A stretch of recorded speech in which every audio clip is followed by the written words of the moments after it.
him no rest till he establish and till he make Jerusalem a praise in the earth. So we're not supposed to let up, man, until Yahweh Shem Yahshai gives us that okay to, to go ahead and stop, man, which is going to be ultimately in the kingdom when we have our rest.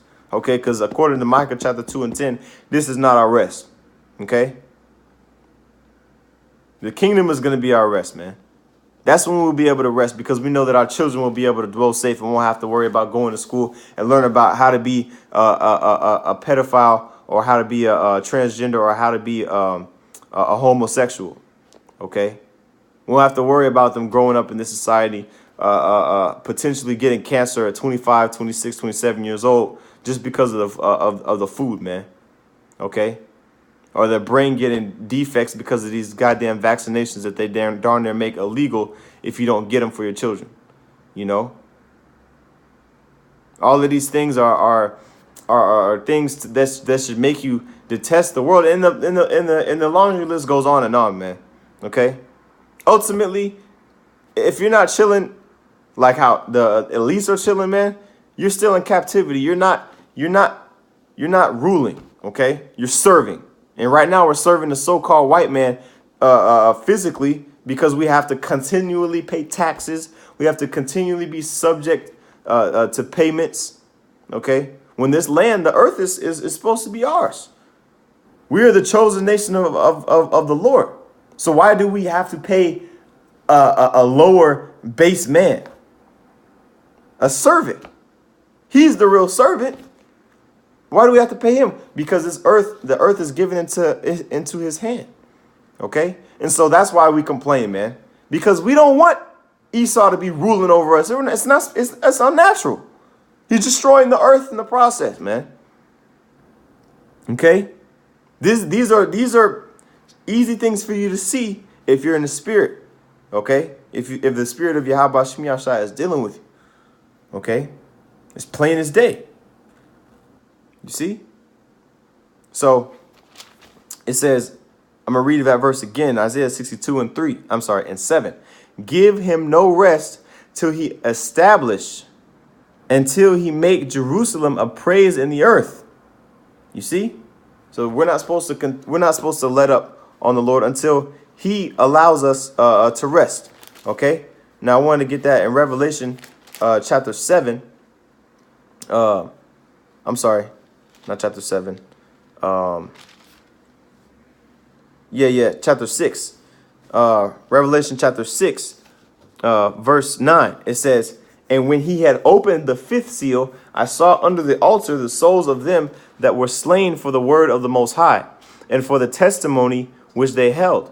Okay? And, the scriptures say that we're going to be handed over to the judges. Okay? And ultimately, some of us are going to have to be martyrs for Yahweh Shem Yahshai. Well, guess what? Those men who have been martyrs for Yahweh Shem Yahshai, who have testified for the name of Yahushai, guess what? They're in the heavens asking the Lord what? Aid Anah. How long? You see, verse 10. It says, and they cried with a loud voice. Okay, so they're basically screaming, yelling, asking Yahweh Shem Yahshai, and there's multiple of those spirits, man. In the spirit world, asking. It says, how long, O Yahweh, holy and true? Because we know Yahweh Shem Yahshai. We know he's gonna put forth on his end of the bargain, so to speak. He's gonna fulfill that word that he spoke. So that's not the issue there. It's the issue of it hasn't happened yet. And we're asking how long, how much longer? Because Esau's still to this very day in rulership, man. This nigga needs to be down, man. He needs to be in the ground, okay? Completely subject to anything that's especially us, okay? He's the lowest of the low, man. But yet, the right now, the roles are switched.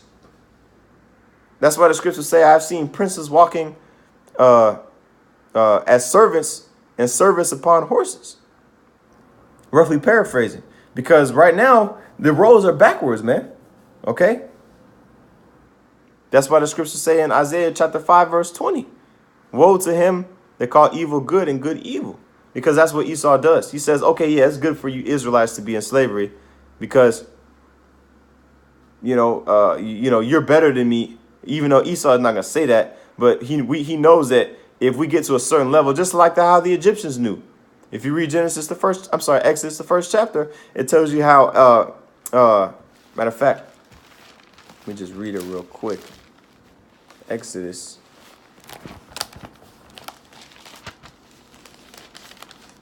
Is it the first chapter?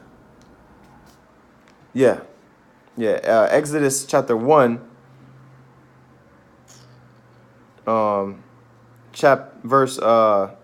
verse 8. It says, now there arose up a new king over Egypt, which knew not Joseph. And he said unto his people, behold, the people of the children of Israel are more and mightier than we. So he knew that there was a difference between the Egyptians and the Israelites. Okay. It says, come on, let us deal wisely with them, lest they multiply, which that word lest means for fear of. So for fear of them multiplying, which means populate, the scriptures say be fruitful and multiply. Okay. It says, lest they multiply, and it come to pass that when there falleth out any war, they join also unto our enemies and fight against us, and so get them up out of the land. So they knew that we were a valuable asset to their economy. So what did they do? Verse 11. Therefore they did set over them taskmasters to afflict them with their burdens. Okay? And so they built Pharaoh treasure cities, man. Okay? And they were subservient to Pharaoh. Pharaoh put us to work because he knew that we could handle it. We were a nation full of energy, and we're very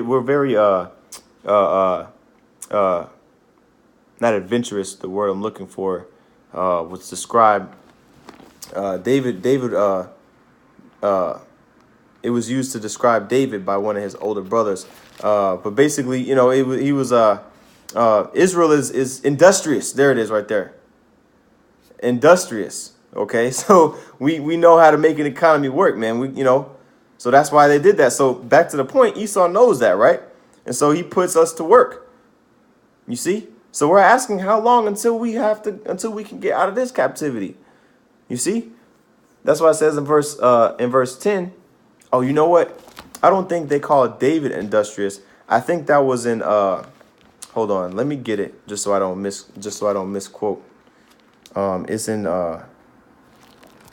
It's in Samuel. Let me see. I know exactly where it is. My scripture is right here. Let's see.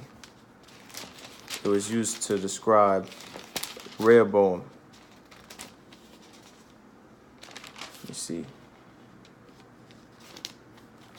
Yeah. Let's see here. First Kings. I just gotta find it, make sure I'm on point.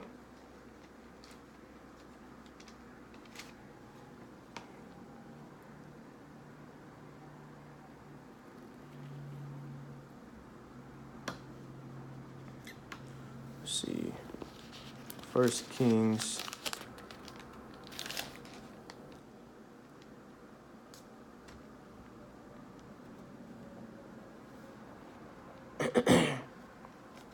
I'll put it in the comments. Okay. But anyway, man, back to the scripts. Back to the point here in Revelation chapter 6 verse 9. I'm sorry, verse 10, it says, and they cried with a loud voice, saying, how long, O Yahweh, holy and true, doest thou not judge and avenge our blood on them that dwell on the earth? And white robes were given unto every one of them, and it was said unto them that they should rest for yet a little season, until their fellow servants also and their brethren that should be killed as they were should be fulfilled. And so we know that there's certain spirits right now sighing and crying to Yahweh Shemel Shai, asking them how long until the blood of them was revenged. Okay? And the answer that Yahweh has is what? You know, just a little while longer, man, and until your brethren become, and it's ultimately to fulfill the prophecies and the will of the Heavenly Father. Okay, because there's certain men on the earth who are going to be martyrs who still have not died yet for the name of Yahweh Shem Yahshua. So we have to be in that mindset, especially coming in the time of the Passover, which we're in now. We're entering into that time. It will be the Passover in 2 days from now. And so we have to be in that mindset of constantly praying for Yahweh Shem Yahshua to have mercy on us, okay, during that day, okay, during that time, because we're coming into the time of Jacob's trouble, okay. And so, like I said, give the Most High no rest, you know, complain continually for salvation from this kingdom, you see. So yeah, that's you know, through the Spirit, that's what I want to go into. Abaratazah, you brothers are edified. With that, I'm gonna say, call halal Yahweh Bahashim Yahweh Shai Wahat Rachak Wadash. Double honors to the apostles and elders of Great Millstone, and peace and salutations to the elect of the nation of Israel. Shalom.